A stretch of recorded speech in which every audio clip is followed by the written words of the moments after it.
Hello everyone, thank you for coming over to my video. I assume if you're watching this, you must have been redirected from Instagram, and I just want to say hello. I am so just honored to be a part of the group of junk journalists there on Instagram. It has been such a fun adventure to learn about these and to dabble and experience and really create. And I have all of you to thank for that because I had no idea about this hobby 2 years ago.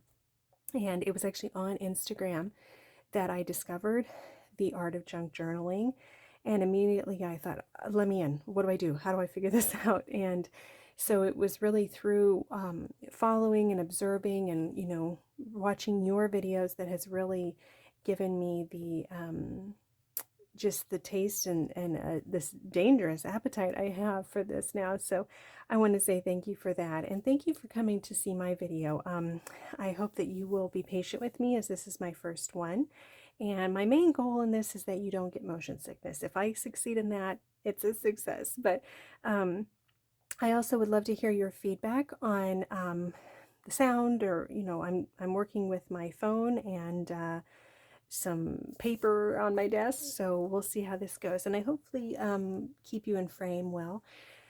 I thought it would be fitting to start my first video with my journal for 2022. This is my own personal journal, and as the new year began to, be upon us, I thought, okay, I need a journal for myself because I actually didn't have any. All the journals that I have made have either been gifted or purchased.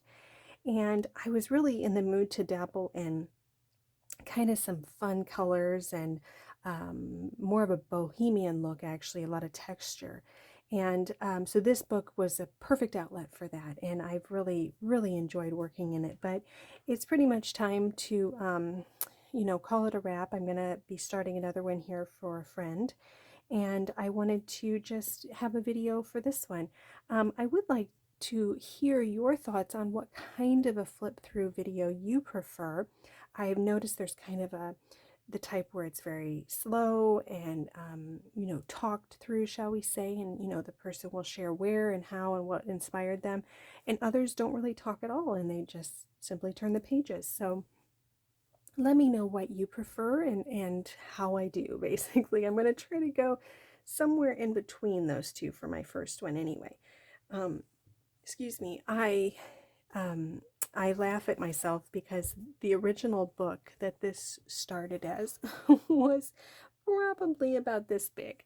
And after I had made the first two signatures, I realized, oh dear, this isn't going to work. So I ripped out the spine, made it bigger. I also wanted it to be able to lay flat for me nicely. And here we are with this monster. But hey, it's not too bad as far as crocodile mouth, so I appreciated that.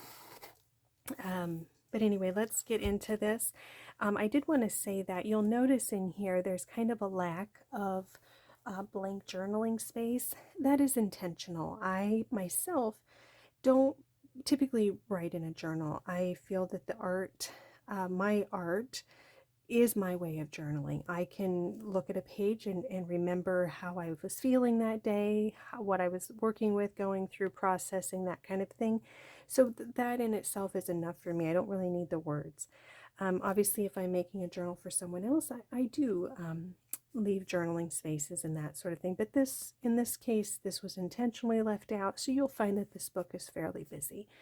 But I also find this book to be kind of a portfolio of different techniques, and I've enjoyed that process. I've enjoyed seeing different color palettes and that kind of thing. So now, because this is so chunky, I do have to kind of hold it in the initial pages.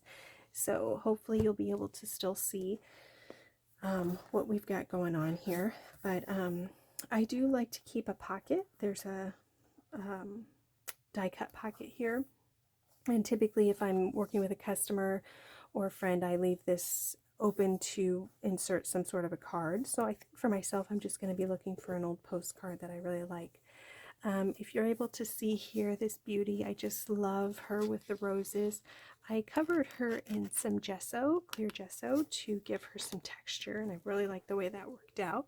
But there's also a lot of other textures going on here, which I would say it's become somewhat of an addiction with me to texturize. And I'm curious if I go back to a simple look, how I'm going to be able to handle that. So we'll see.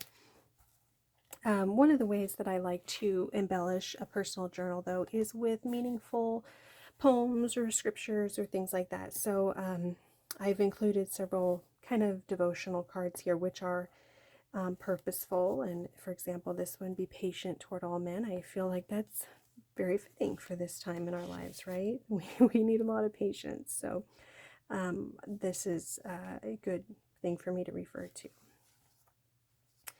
This is one of those pages that I was kind of struggling with, and it's a little hodgepodged, but it works. And I try not to you know, begrudge myself if every once in a while there's a page that's a little funny, because to me it's part of the process, and perfection is not anything we should ever demand of ourselves in junk journaling, because I think there can be very beautiful accidents, and that happens a lot. So some of you may recognize her as my profile photo. She's probably my favorite illustration of Rolf Armstrong's, and I just love her. I could be partial because I'm also a blue-eyed brunette, but oh, I just love her. So, and this is a scan of an old book I have, and then inside is some of the language of flowers. I don't know if you can tell. There we go. See that? And then I just have a devotional card in there. I love this page. This page was one of the last I did. It was blank for a long time. I was excited to salvage, I don't know, let's see if you can tell, but this is a little scrap of like foil from my Valentine, and it's so pretty, and I was so happy to be able to use it. And so I love the way this all worked out together in the end. And there's a lot of fabrics in here. This is fabric I love. I saw someone on Instagram, I can't remember who it was, but they use fabric a lot in a flat way, not in a ruffled way. And oh, I became addicted to that technique in this book.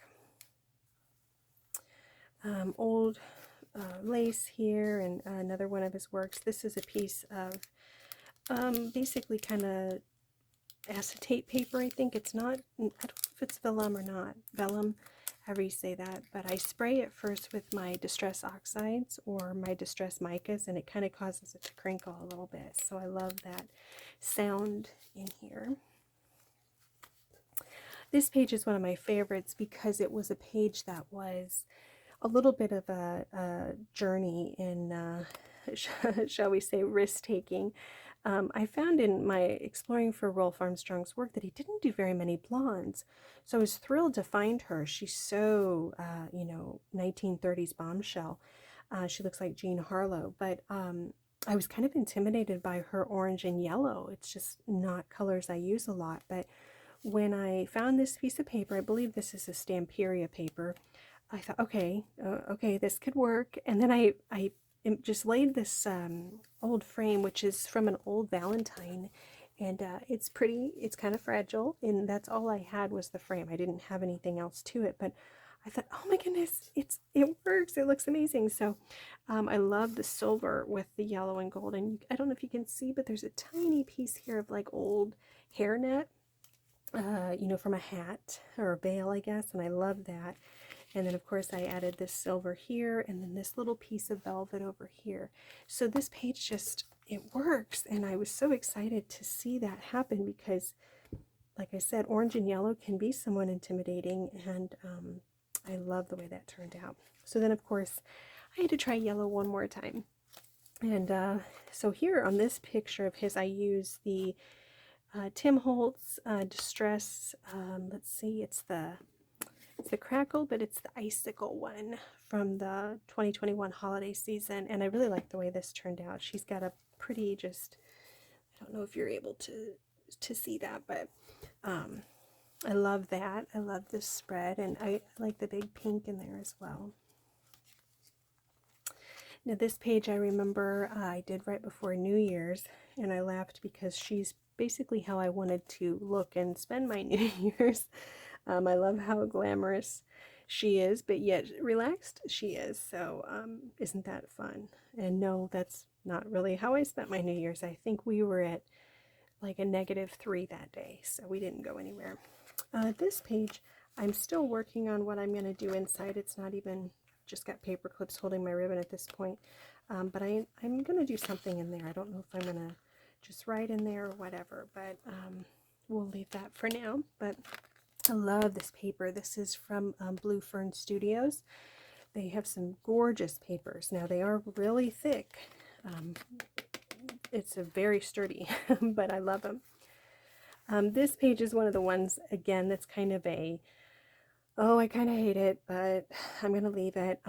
I was just struggling with her and finding her. She doesn't offer a whole lot of color combinations to work with, and sometimes I need that. I feel like I need the other Quesetta tone, you know, but I like the way it turned out. I like the pops of red with the blue, so that worked out.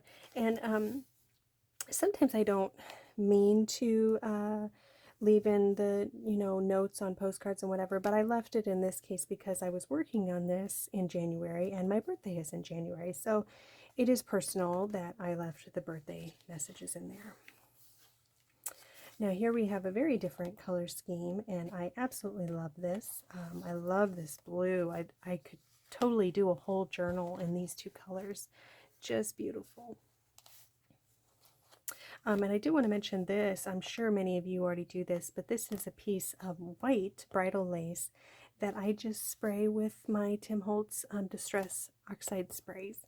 And you can get some beautiful colors, and it's a very budget-friendly way of doing it. I mean, you may pay $10 for half a yard of fabric, but you're getting a lot of appliques, and then you just cut them out, or even if you take a match around it, it can melt all the netting around it, and then you've got a great applique there. Love her. She's got a lot of textures around her. I don't know if you can tell the sparkle one here. That's fun.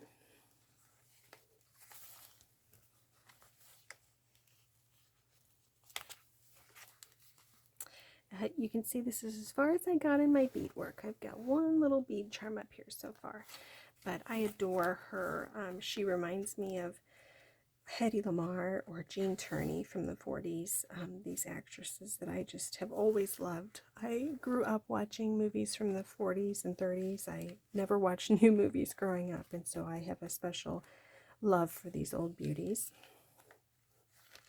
This page is one that I really love, and again, it inspires me in and of itself. I want to do a kind of a French inspired journal, and this reminds me of that. I love the soft colors, but yet the glam to it as well. So this is definitely going to be a keeper. I don't know, can you see all that? I'm sorry. There we go. That's definitely going to be a keeper for me as far as a color scheme. My husband and I do a lot of estate sales and antique stores and junk shopping, but one day, I can't remember the reason, but he went to a place without me, and he came back and he had a Ziploc baggie full of old, kind of Sunday school cards like this. They had beautiful scenes and a lot of scriptures, and I just love that. It meant a lot to me, especially because when I first showed him the junk journal world, he kind of was, okay, what do you do with all that? I'm like, well, I don't know, but it's pretty. So I made sure to include some of those in here just because of how special that is. Love her. And this is a piece of paper that I also put some crackle on, so it almost looks like an old piece of jewelry, and I love that. I find using die cuts a lot in my work really adds some dimension. And I did want to mention that if you are interested in a video on good junk journaling supplies that I get on Amazon, I might be interested in doing that, because they are really becoming my go-to. I find so many great supplies on there for such a reasonable price, and I've been very happy with a lot of them. So I thought that would possibly be a video. On this page, I was excited to dabble in kind of what I call like crazy quilt. All of this is fabric, and it's just different types of fabric and trims, and I really like the way that turned out. It's kind of certainly boho vibe. This is yet another piece of that bridal lace, and in this case I didn't use my oxide sprays. I actually used alcohol ink because I really wanted some vivid colors to tie in, and I love the way that worked out. I really wanted to use my peacock rub-on transfer somewhere in this book. I love peacocks, and to me they're very what would we call it, from the Gilded Age, the Roaring 20s, all of those eras. And so I was excited because it seemed to go well with her, and you could almost imagine them in that garden back there. So I love that. On this page, I'm not quite sure if I'm done with. Obviously, it's just a piece of lace at this point. I'm still searching for something for that. I've always loved this. This is a washi sticker that I think I got from an Amazon bundle, but I love the vibrant colors of those butterflies, so I thought, oh, let's include that in here somewhere. This page was fun. It's actually an image I've already used once, but it's a very different color scheme when it printed out. I'm not sure how that works, so I was excited to use it on here. And there's a lot of textures. This is fabric here, and lace and silk, and this reminds me of like an old, not an old lady, but an old lady's dressing table, or, you know, vanity table for some reason. I love this page. We've got this one with her, and I kind of just gave myself a little area to tuck spot in there, and like using gold every once in a while, give it a sense of glamour. Love this. This is the a photocopy of the original postcard that inspired it. I loved it so much I needed to use it again, and I actually kind of like the different finish I got from just copying it. This was one of my first spreads, and I really like this. And one of the things I like about it is seeing her in image initially, I would not have thought to put her with pink. You'd think almost warmer, but I just love the way this works out and the way it ties into the different colors here, and using this scrap of fabric here. Really just, oh, I love the way that all worked out. So it's fun to just experiment and take maybe risk, shall we say, and I love it. Here's another one of those Sunday school cards, which I like, and I intend to do a whole journal just on birds because I'm loving the vintage bird illustrations. Love her. I love how she's kind of got a foreign look about her in this paper. I think this is from Stamperia's Asian Gardens collection, and I really like the use of that. And one thing I like about in this journal is that I wasn't afraid to use red, and that's not typically a color I work with a lot. It's kind of a risky one sometimes, but I've really liked the way it works in here, and I'm finding red can work really well with purples if you give it a chance. It's almost just thinking about it in jewel tones. It kind of changes your vibe on that. Got an old postcard here. I think this was actually in a journal I purchased from one of you all. If you remember, it might be Aloha. I think that's where it was from, but I loved the birds, so I wanted to use her in my own journal, and it works beautifully. And I love little Miss Grumpy over here. She's just on kind of a dangle charm, but isn't she fun? Don't we all have days where we feel like this? On this one, I've got a little bit of a pocket window. I've just done a printout of a postcard, and then I always try to double, you know, layer everything just for some sturdiness.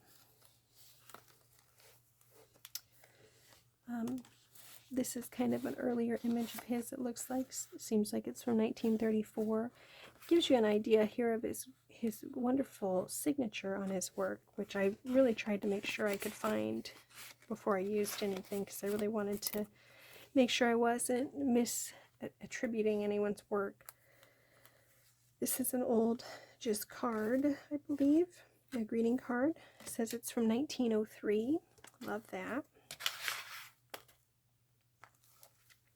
Almost done here. This page was one that I kind of had to dabble in.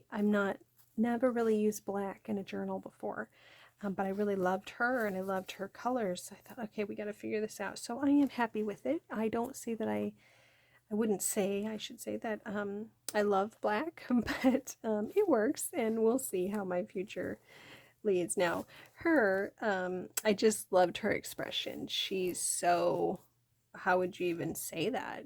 I get it. I know exactly how she feels right now. And so I had to put her toward the end because she makes me laugh. But of course, she's beautiful as well. So this is very bold. There's some fabric here. This is one of those old, German die cut kind of flowers that you can find. I really like that. And it's fun. Okay, and then we have this page, which I struggled to use her just because she's so in the shadows, but what I did was ended up putting her in kind of a die cut circle, and then these are rub-ons which were able to overlap, and then I was thrilled. I really like the way that looks. Kind of a evening glamour.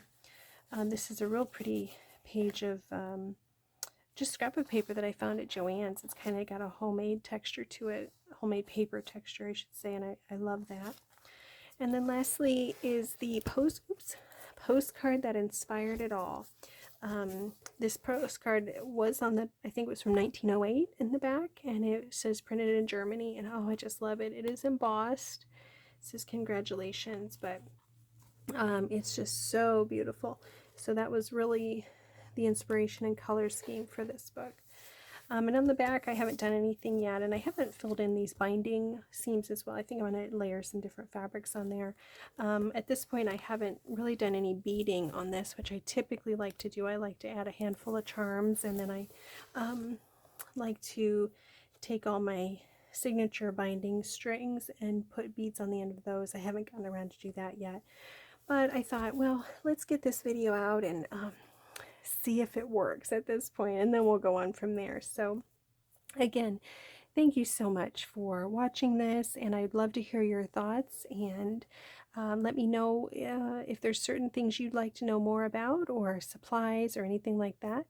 I'll do my best to answer your questions. Thank you, friends. Bye-bye.